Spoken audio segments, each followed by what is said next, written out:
कबीर और तुलसी एक ही राह पर चल पड़ते हैं कहीं कहीं। तुलसी कहते हैं घट में है, और कबीर भी कहते हैं घट घट में वह साईं रमता। तुलसी और कबीर एक ही बात बता रहे हैं, घट में है सूझे नहीं। और तुलसीदास ये भी कहते हैं लोगों को सूझता नहीं है। तुलसीदास थोड़ा जोश में आ गया, ग्रामीण भाषा बोलते हैं कि तुमका सूझत नहीं है, ऐसे बोलते हैं। तुलसीदास कहते घट में है सूझे नहीं। लानत ऐसे जिंद, ऐसे जिंदा लोगों को धिक्कार है, लानत है कि उनके घट में बैठा है भगवान और उनको सूझता नहीं, दिखता नहीं, समझते नहीं लोग। लानत है इनकी जिंदगी पर, लानत। चुल्लू भर पानी में डूब मरो। और सूझता किसको नहीं है? उल्लू को दिन में सूझता नहीं है, तो उल्लू और डूब जाए पानी चुल्लू। तुलसीदास भी मजा करते, उल्लू बना दिया उन्होंने। घट में है सूझे नहीं, लानत ऐसी जिंद। तुलसी या संसार को भयो मोतिया बिंद, भयो मोतिया बिंद। मोतिया बिंद एक आंख की बीमारी होती है। जब मोतिया बिंद आंखों के ऊपर जाला जैसा आता है तो स्पष्ट दिखता नहीं, और वो मोतिया बिंद का जाला जब डॉक्टर ऑपरेशन करके उतार देता है, दृष्टि साफ हो जाती है। ऐसे तुलसीदास कहते हैं पूरे जगत को मोतिया बिंद हो गया, किसी को दिखता ही नहीं है।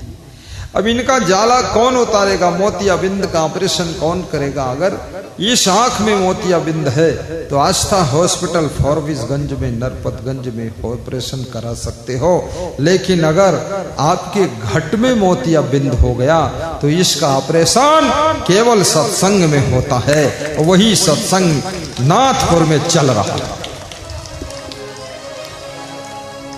इसका ऑपरेशन करने के सबसे बड़े डॉक्टर हम आए, हमारे साथ में असिस्टेंट डॉक्टर बैठे, वो भजन सुनाकर ऑपरेशन करते हैं। कसर रह जाती है, मैं पूरा जाला भाला नोच के फाड़ के अलग कर देता। ये है संतों की महिमा, संत भी डॉक्टर है।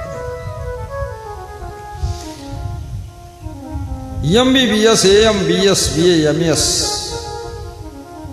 और MD, ये सब डॉक्टर केवल शरीर की चिकित्सा करते हैं, शरीर के रोगों को दूर करते हैं।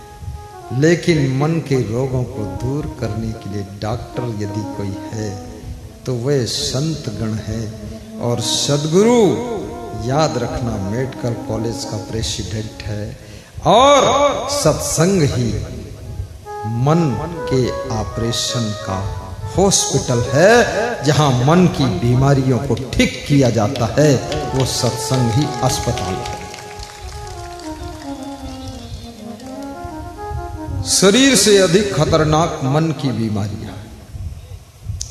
आप पूरे संसार में देख लो कितनी मन की बीमारियां फैली हुई है। काम वासना, क्रोध, लोभ, मोह, ईर्ष्या, द्वेष, अहंकार, चोरी, चुगली, छल, कपट, ये सब मन की बीमारी है। और मन की बीमारियां निरंतर बढ़ रही है, और इतनी बढ़ रही है कि पत्नी पति की हत्या कर रही है, 15 टुकड़े करती है। और प्रेमी अपनी प्रेमिका के 35 टुकड़े कर देता है। ये प्रेम निकलकर बाहर आया है टुकड़ों में। खूब गाना गाते थे, बड़ा प्यार था जब गोबर खाते थे हम। अब ये प्यार कहाँ गया जब 35 टुकड़े हुए, 15 टुकड़े हुए? ये प्यार कौन ले गया? झूठा प्यार बोलता है। प्यार है कि देह का व्यापार है? ये किस मॉडल का प्यार है? प्यार नहीं, इसको बेविचार कहते हैं। बेविचार को प्यार कहते हो? प्यार शब्द तो वो होता है जो छोटे बच्चे को माँ प्यार करती उसको प्यार कहा जाता है। ये बेविचार को प्यार कह करके प्यार को भी गंदा बता रहे। मत बोलना कभी जिंदगी भर लब। लब माने क्या होता है? लब और नरक में गब। लब चलने का ढंग नहीं, लब बताते। लव मैरिज, 1 साल नहीं बीता फिर अलग मैरिज। ये सब बकवास।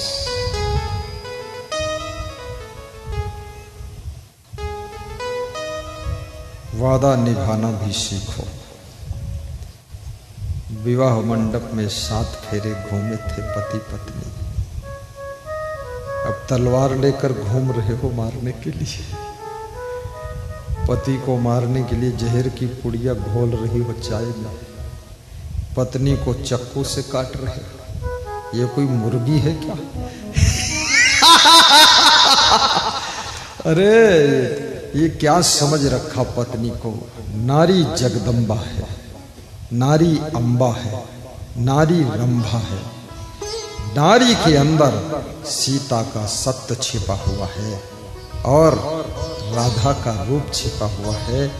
किसी नारी की हत्या करना महापाप होता है। जो नारी की हत्या करता है, याद रखना 7 जन्म तक उस पाप का फल भोगना पड़ता है। जो स्त्री अपने पति की हत्या करती है, याद रखना उसको कई जन्म तक स्त्री का शरीर ही नहीं मिलता है। पशु पक्षी की योनि में भटकती रहती है। पति और पत्नी के रिश्ते कितने पवित्र हुआ करते थे।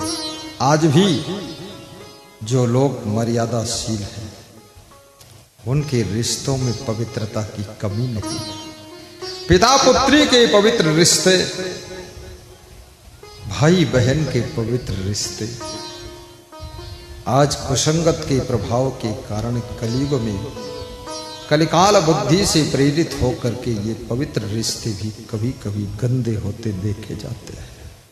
इन रिश्तों को गंदा मत कीजिए, रिश्तों की मर्यादा रखो, भगवान का ध्यान लगाओ, गुरु का ध्यान लगाओ, लेकिन ये सब रिश्तों का भी ध्यान रखो।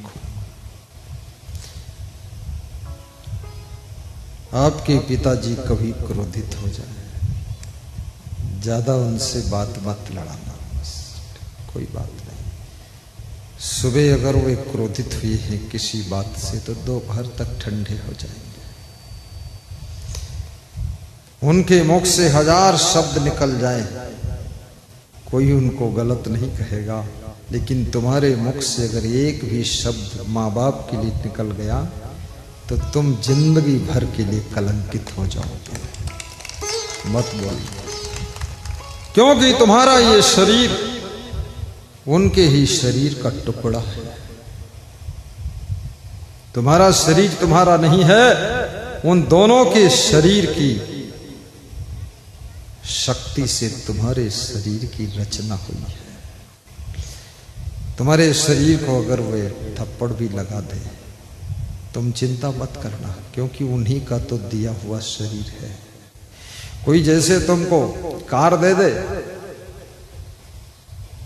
और कार में एक ईंट मार दे, तो तुम्हें ज्यादा चिंता नहीं करनी चाहिए, क्योंकि दिया वही है, ईंट मारा वही है।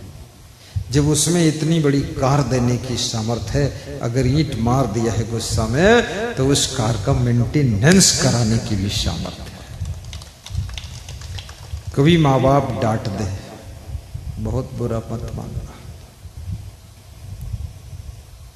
क्योंकि जिसको तुम अपना मानते हो उसी को तुम डांटते हो। जिस दिन तुम्हारे दिल से वो अलग हो जाता है, डांटना तो डांटना, उसको देखना भी नहीं चाहते हो। जो तुम्हारे दिल में बसा है उसी को संभालने की इच्छा होती है कि ये गड़बड़ा ना जाएगा। जिसको तुम खुद से ज्यादा मानते हो उसी की तुम चिंता करते हो, और जिसकी तुम चिंता करते हो कभी कभी कठोर शब्दों में भी उसको समझाते हो, याद रखना, जब मूर्तिकार हथौड़ी मारता है पत्थर पर, तभी तो वो पत्थर भगवान की मूर्ति बन जाता है। माता पिता तो मूर्तिकार हैं, गुरु तो मूर्तिकार हैं। उनके अनुशासन की हथौड़ी खाने का अभ्यास बनाइए। अनुशासन देश को महान बनाता है, लेकिन अनुशासन हर व्यक्ति को महान बनाता है। सेल्फ डिसिप्लिन, खुद पे खुद का अनुशासन रखो, स्वयं को स्वयं कंट्रोल करो, स्वयं को स्वयं समझाओ, स्वयं को स्वयं डांटो, स्वयं को स्वयं मार्गदर्शन करो, स्वयं को स्वयं ज्ञान भी देना सीखो। पूरी दुनिया को तुम ज्ञान दे देते हो, लेकिन जिस दिन खुद को ज्ञान देना सीख जाते हो, उस दिन तुम खुद ही खुदा के समान हो जाते हो, खुदा के समान हो जाते हो। ये तालियां जो बज रही हैं, ये अधमरों की तालियां हैं।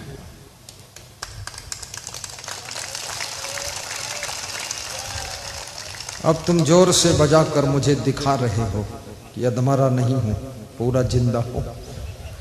इज्जत बचाने के लिए आप बजा रहे हो, पर ये 2 घंटे बजती ही रहनी चाहिए। जहां जहां दमदार सत्संग निकल कर आए, वहां दमदार ताली भी निकल कर आनी चाहिए।